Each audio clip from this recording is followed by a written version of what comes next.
Bienvenue à l'émission Place aux mères. Je suis heureux de vous rencontrer encore une fois pour la deuxième émission d'une demi-heure portant sur les principales réalisations de Ville de Saguenay depuis la date de sa fusion. Aujourd'hui, nous visiterons certains équipements sportifs, certains équipements de loisirs et aussi d'autres infrastructures. Ensemble, allons voir ce qui est devenu la nouvelle Ville de Saguenay.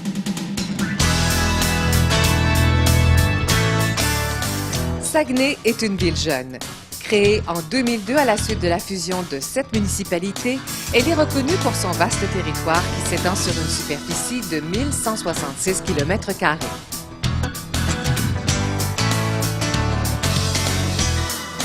Avec ses quelques 144 000 habitants, Saguenay est la 7e ville en importance au Québec.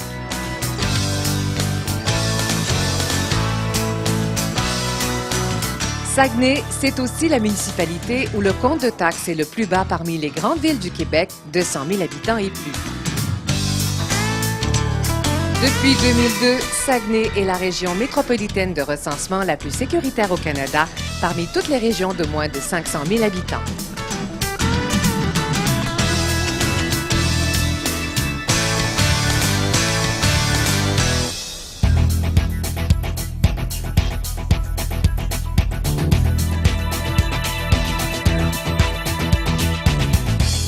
Pour plusieurs citoyens de Saguenay, la pratique du sport fait partie de la vie courante et la ville dispose de tous les atouts pour leur en faire profiter pleinement.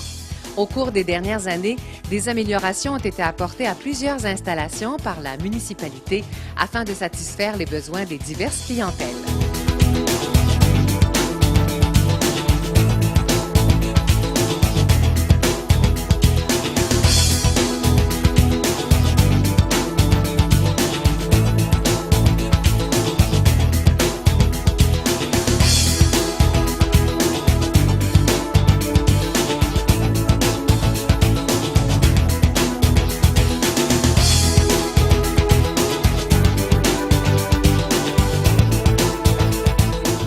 À l'été 2009, Saguenay annonce le prolongement de son réseau cyclable.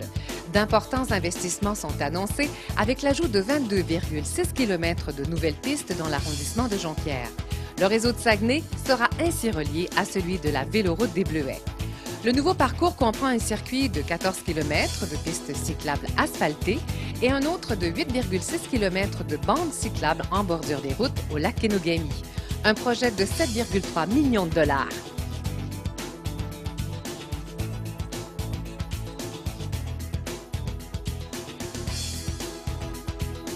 À coup sûr, les utilisateurs seront charmés par le panorama qui s'offre à eux en longeant la rivière aux Sables et le lac Kenogami. En chemin, ils pourront même admirer un pin vieux de plus de 200 ans. Et pour se reposer, 6 haltes ont été aménagées à cet effet.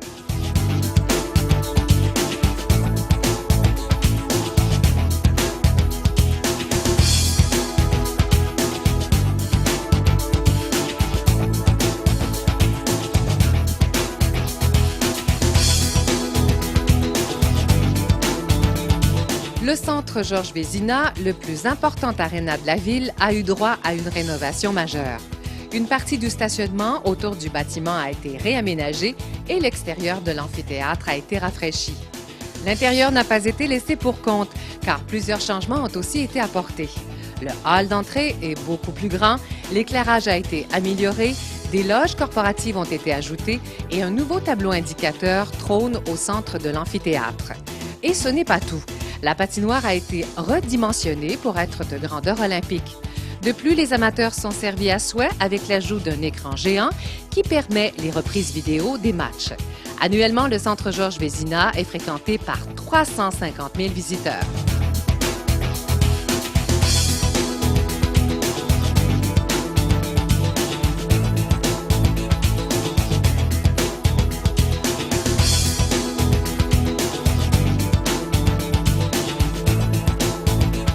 En 2005 que le Palais des Sports de Jonquière, le deuxième plus grand amphithéâtre de Saguenay, a lui aussi subi des transformations majeures. Le bâtiment a été revampé afin de le rajeunir. L'important projet de rénovation a permis de refaire la toiture, la patinoire, d'agrandir le hall d'entrée, d'ajouter des loges et de refaire les chambres des joueurs et des arbitres. Pour assurer le confort des spectateurs, on a changé tous les sièges et déplacé les colonnes qui gênaient la vue. Le Palais des Sports accueille 220 000 personnes par année et c'est l'aréna le plus fréquenté pour la pratique du patinage libre. Un club de marcheurs s'y entraîne également.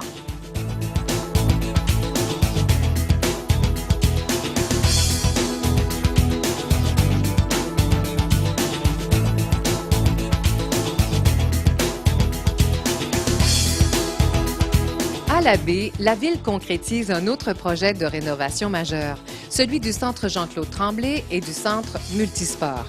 Le bâtiment qui regroupe ces deux services a été agrandi pour répondre à la demande des organisations sportives. Ainsi, les utilisateurs ont accès à de nouveaux locaux, dont une salle de conférence pour le hockey mineur, une autre pour les joueurs et une pour les joueuses. La Ville a aussi fait ajouter des locaux pour les clubs de patinage artistique et a fait rénover la salle des arbitres. Des aires de service, dont celui de la restauration, ont été aménagées et les spectateurs apprécient sûrement le nouveau tableau indicateur installé en 2010.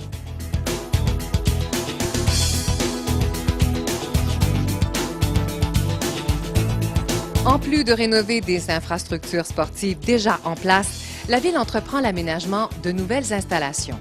En 2005, Saguenay réalise, de concert avec la direction de l'Université du Québec à Chicoutimi, une entente de collaboration pour réaliser un projet d'un terrain de soccer-football sur le campus universitaire. Ce nouvel équipement sert non seulement la clientèle universitaire, mais aussi l'ensemble des citoyens de Saguenay.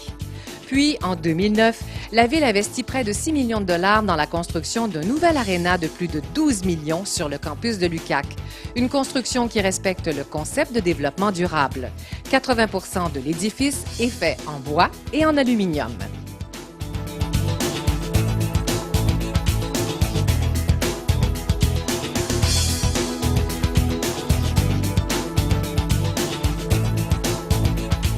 Le pavillon Mélone, une autre belle réalisation de la Ville, a ouvert ses portes à la population en avril dernier. Principalement construit en bois, ce nouveau bâtiment s'inscrit dans la ligne de pensée de la Ville qui veut accorder une place prépondérante à ce matériau dans ses nouveaux projets de construction. Le pavillon Mélone est un centre multidisciplinaire qui regroupe entre autres des organismes comme la FEAS et la FADOC au deuxième étage et les vestiaires et équipements pour le soccer, le football et plusieurs autres disciplines sportives au rez-de-chaussée. Le pavillon dessert une clientèle de 300 personnes quotidiennement, dont les élèves inscrits au sport-études.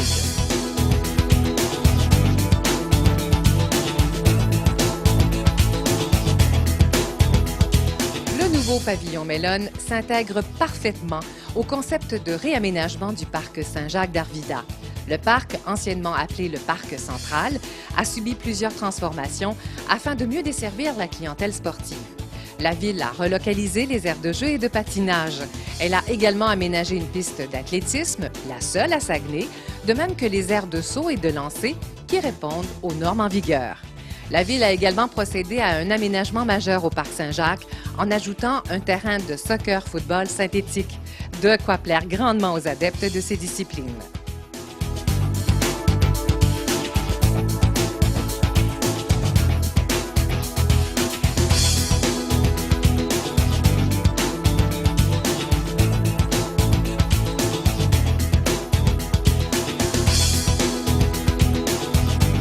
Afin de régler une bonne partie des problèmes de disponibilité de terrains de football et de soccer synthétique dans l'arrondissement de Jonquière, la Ville a décidé d'aménager une autre surface de jeu au Cégep de Jonquière.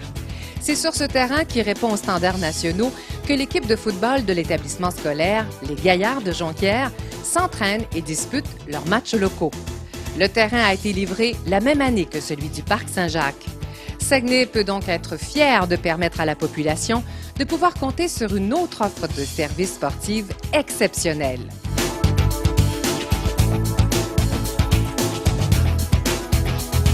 Le nouveau centre de ski de fond Le Norvégien, qui est situé à quelques minutes du centre-ville de Jonquière, démontre une fois de plus que Saguenay est l'une des villes les plus avant-gardistes sur l'utilisation du bois pour renouveler son parc d'édifices municipaux. Reconstruit après un incendie qui l'a détruit en juillet 2009, le pavillon dont le bois occupe une large place a une plus grande superficie de 5 600 pieds carrés comparativement à 4 800 auparavant. Une autre infrastructure qui profitera aux amateurs de plein air et à la jeunesse lors de la tenue des prochains Jeux du Québec à Saguenay en 2013. 20 000 personnes fréquentent le site entre les mois de novembre et mars.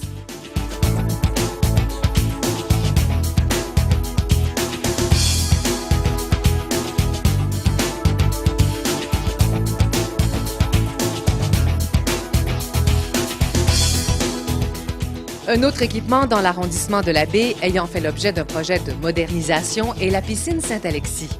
La grande nouveauté est le pavillon qui a été complètement rénové et qui est muni d'une salle des machines avec contrôle électronique pour les paramètres chimiques comme le chlore.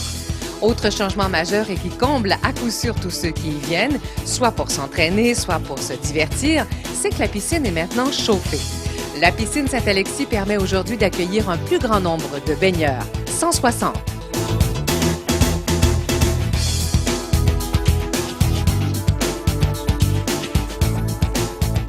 La Ville est aussi allée de l'avant avec le projet de réaménagement de la palestre Johnny Gagnon, un ancien aréna converti en salle de gymnase pour répondre aux besoins du club de gymnastique SADGym qui en devient le seul utilisateur.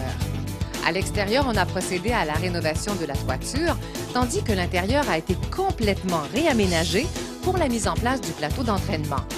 Des fosses ont été creusées pour la pratique de la gymnastique au sol et des équipements ont été ajoutés. On a aussi prévu une zone de jeu pour enfants. L'endroit, ouvert 7 jours par semaine, est très achalandé. Le nombre d'inscriptions a presque triplé en 6 ans.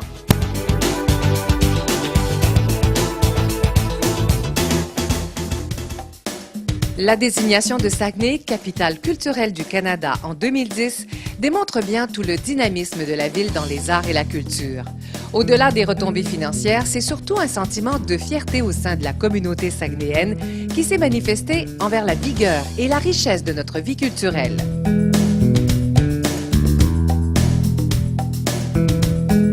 Déjà amorcé, le projet d'amélioration et de mise aux normes de l'Auditorium du Four va permettre à la Ville d'offrir à la population une salle de spectacle répondant à ses besoins et ses attentes. Les travaux visent la rénovation complète de la salle afin qu'elle réponde aux standards en vigueur dans le domaine du spectacle et de la diffusion. Le projet consiste principalement en des améliorations à l'intérieur de l'auditorium, qu'on pense entre autres au confort des spectateurs, à la qualité acoustique et sonore de la salle, à l'ajout d'une mezzanine, à l'aménagement des salles de bain et à la réorganisation de la scène et de la fosse d'orchestre. Une fois complétée, au début de 2012, la salle aura une capacité de 872 places.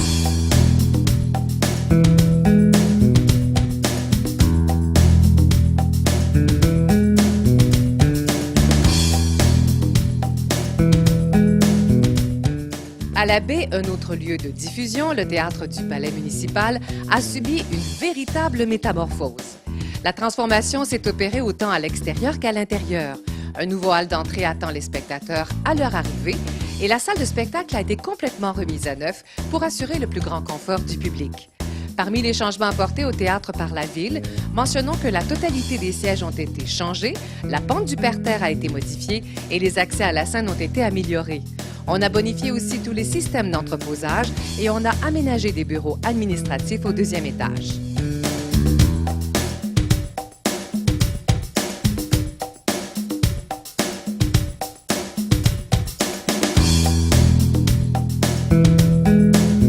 En 2010, la bibliothèque de Kenogami rouvre ses portes après une fermeture de quelques mois afin d'être relocalisée dans de plus grands locaux sur la rue de Montcalm. Le projet a permis de renouveler complètement le mobilier et les équipements. Des espaces désignés pour les jeunes et pour le travail individuel, avec vitrines et fauteuils, ont été ajoutés. Le tout avec une vue exceptionnelle sur le parc Ball. L'introduction d'un guichet libre-service et d'une nouvelle technologie d'identification facilite le travail des commis. Près de 2500 membres fréquentent la bibliothèque de Kenogami, qui possède une collection de 20 000 documents.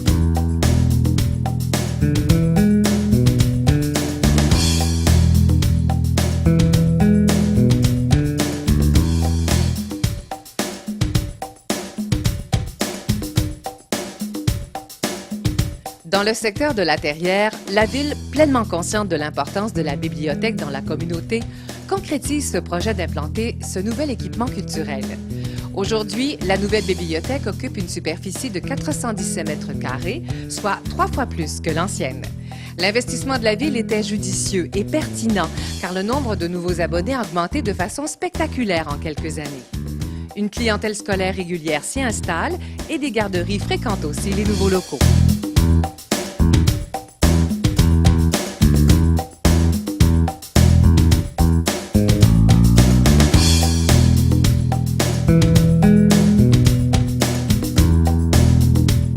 Depuis la fusion, la ville de Saguenay contribue au rayonnement du Musée du Fjord en soutenant financièrement la réalisation de ses activités muséales, pédagogiques, scientifiques et culturelles. En 2002, la municipalité a appuyé le projet de redéploiement du Musée du Fjord avec des investissements de plus de 4 millions de dollars. Cela a permis d'agrandir et de moderniser ses installations ainsi que de réaliser des expositions permanentes modernes. L'implantation d'un quai d'escale et l'arrivée des croisiéristes internationaux dans l'arrondissement de la Baie représentent une occasion à saisir pour le Musée du Fjord qui doit accueillir les touristes et répondre à leur intérêt à connaître la région.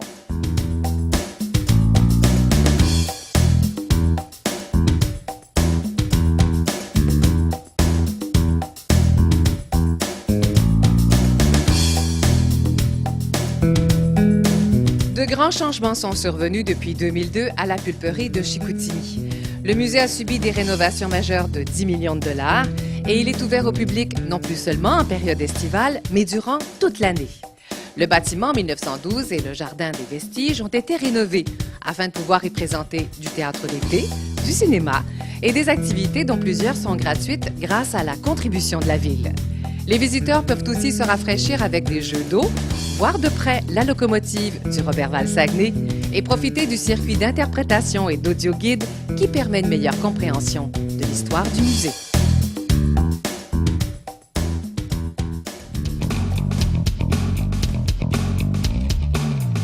À Saguenay, l'entretien des routes est une priorité, ne serait-ce que pour assurer la sécurité des citoyens.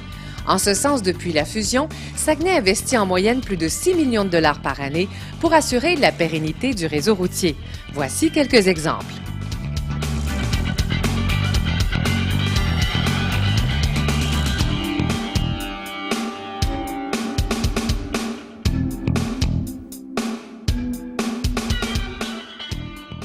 Quelques grands projets ont été réalisés sur le territoire de Saguenay, comme par exemple la route Madoc dans le secteur de Canton-Tremblay. Une partie du réseau d'aqueduc a été changée et la structure de rue a été refaite au complet, totalisant un investissement de plus d'1 million de dollars. La pente de cette route qui relie le secteur nord de Chicoutimi et la municipalité de Saint-Honoré est dorénavant plus sécuritaire.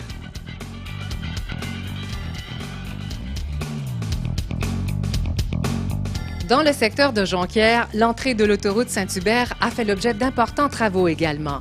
Depuis 2003, près de 2 millions de dollars y ont été investis. De plus, les trottoirs et les bordures ont été refaits au complet et un aménagement paysager a été réalisé. La revitalisation de ce secteur a permis de créer de l'activité économique. Plusieurs commerces d'importance ont en effet vu le jour et il faut aussi signaler que le développement résidentiel s'est accru à la suite de ces travaux.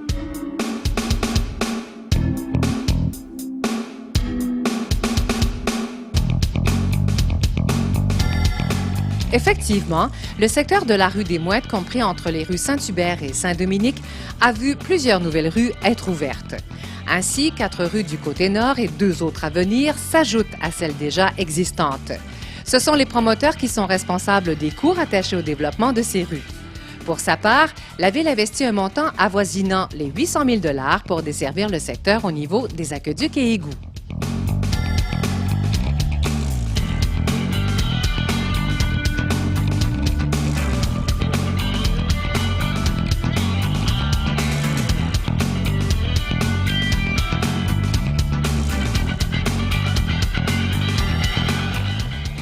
Dans l'arrondissement de la Baie, la caserne de pompiers a fait l'objet d'une importante mise aux normes.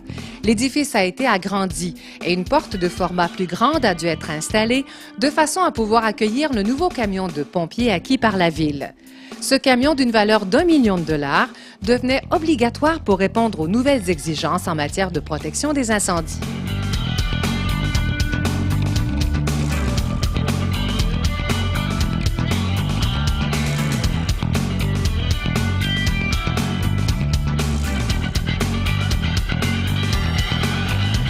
En 2010, le boulevard Saguenay, dans le secteur de l'hôtel Le Parasol, a vu une somme d'1 million de dollars y être investie.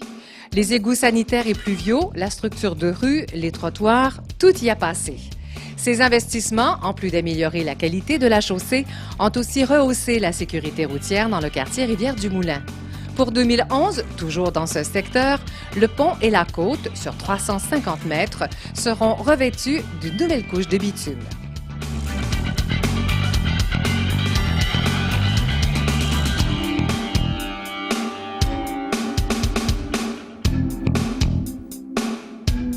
De la fin mai jusqu'à l'automne 2011, Saguenay prévoit investir plus de 8 millions de dollars dans l'entretien de son réseau routier, contribuant ainsi à conserver dans un bon état les rues et routes de la ville. À chaque année, avec un plan bien précis, plusieurs kilomètres sont ainsi refaits, ce qui assure aux automobilistes de rouler en sécurité.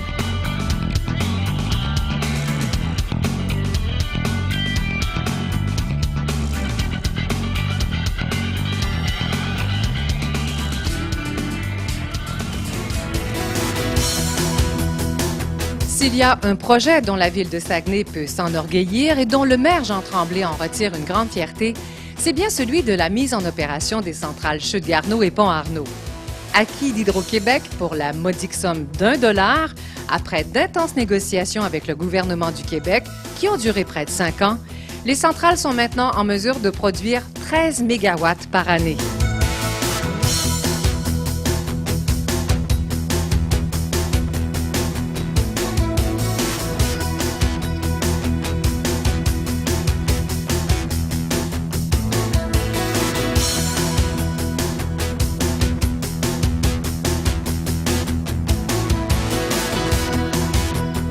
Sur 40 ans, Saguenay retirera en revenu avec la production des 2 centrales pas moins de 278 millions de dollars. En vertu d'une entente avec Hydro-Québec, Saguenay retire 7,5 cents du kilowattheure, ce qui à ce prix assure évidemment la rentabilité du projet.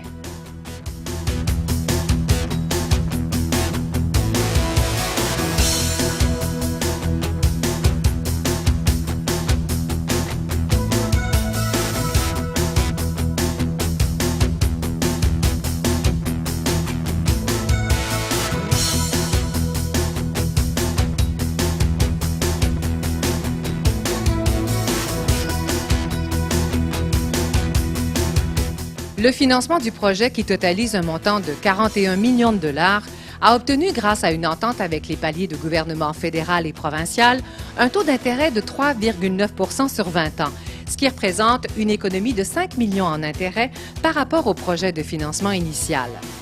De plus, Saguenay a réalisé des économies substantielles pour l'achat des 2 turbines, soit un prix de 14 millions de dollars.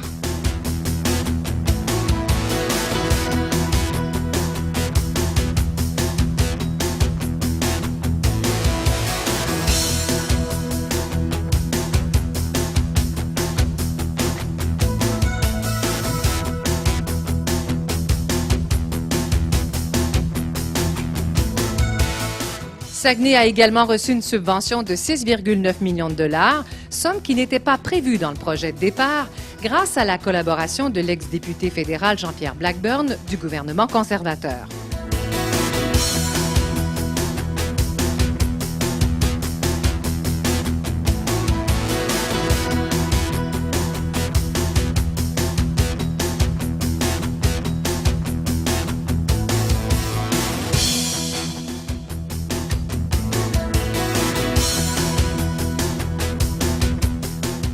Donc, l'acquisition a un prix très favorable auprès d'Hydro-Québec, un financement à un taux d'intérêt inespéré, des économies très importantes sur l'acquisition des turbines et la subvention du gouvernement fédéral font dire au maire de Saguenay, Jean Tremblay, que la ville a été plus que chanceuse dans ce dossier.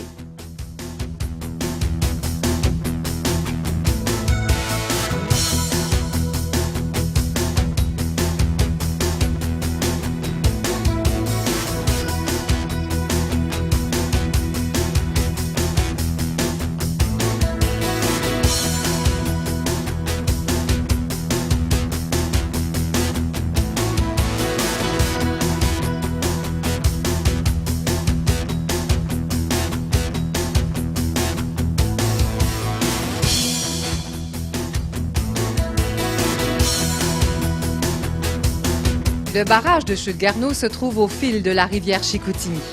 Les installations de Chute-Garneau ont été cédées à la ville de Saguenay en novembre 2009 pour la modique somme d'$1. Les aménagements de la centrale Chute-Garneau datent de 1925. Pendant le déluge de 1996, les dommages ont été très importants. Par la suite, Hydro-Québec a reconstruit le barrage en terre du côté gauche, l'évacuateur de crue et une partie de la prise d'eau au même endroit. La prise d'eau suit le même concept qu'à l'origine.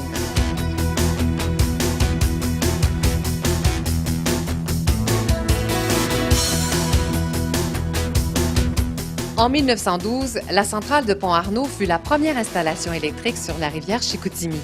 Pont-Arnaud est un ensemble d'installations hydroélectriques et d'infrastructures d'alimentation en eau potable et industrielle.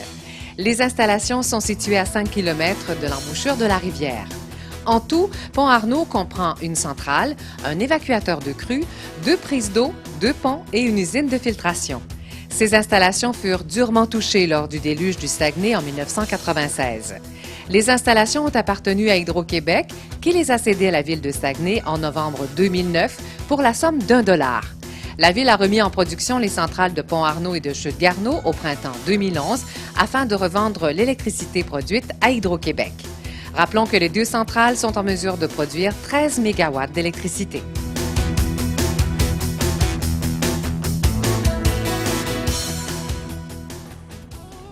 Vous venez de regarder la 2e émission d'une demi-heure portant sur les réalisations de Ville de Saguenay. Comme vous pouvez le constater, Ville de Saguenay est devenue une ville nouvelle. Merci d'avoir été à l'écoute et je vous souhaite un bel été.